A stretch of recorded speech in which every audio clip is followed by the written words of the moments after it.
এজেন্সিদের দিয়ে কলকাঠি না নাড়িয়ে, লক্ষ লক্ষ বাইরের লোক না নিয়ে এসে, এখানে গ্যাসের সংকট না করে, পেট্রোলের সংকট না করে, স্কুলগুলোর সংকট না করে লড়াইটা আসুন না, শান্তিপূর্ণভাবে, সৌজন্যমূলকভাবে, রাজনৈতিকভাবে লড়াইটা হোক, গণতন্ত্রের ভিত্তি মজবুত করবার জন্য। আর বিজেপির কমিশনকে বলবো, ক্ষমা করবেন, ব্রিলিয়ান্ট খেলা খেলছেন। নোটিফিকেশন হলো না এখনো ইলেকশনের, তার মধ্যে চিফ সেক্রেটারি থেকে শুরু করে, হোম সেক্রেটারি থেকে শুরু করে, ডিজি থেকে শুরু করে, এডিজি ল অ্যান্ড অর্ডার থেকে শুরু করে, সিপি থেকে শুরু করে, সমস্ত কমিশনার থেকে শুরু করে, এসপি থেকে শুরু করে সব চেঞ্জ করে দিলেন। তা খেলাটা বিজেপির কথায় মেঘের আড়াল থেকে কেন খেলছেন?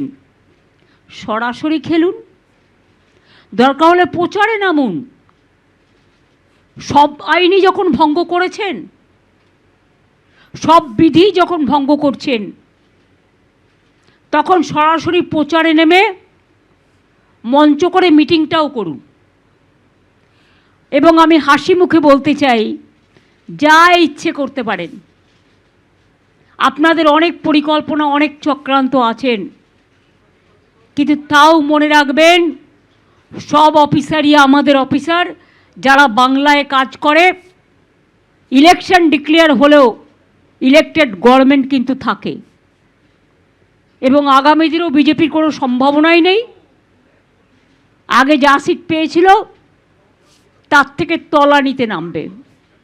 মানুষকে ভোটের লাইনে দাঁড় করিয়ে হ্যারাস করা, এসআইআর নামে লক্ষ লক্ষ মানুষের নাম বাদ দেওয়া, 200 মানুষের আত্মা কাঁদছে, আধারের নামে লাইন দেয়া, গ্যাসের নামে সার্ভার বন্ধ করে মানুষকে প্যানিকি করা, নোটবন্দির নামে লাইন করা, এসআইআরের নামে লাইন করা, নিজেরা কিন্তু বেলাইন হয়ে যাবেন এই নির্বাচনে। বাংলার অস্মিতা রক্ষার লড়াই এটা, বাংলার অস্তিত্বের লড়াই এটা।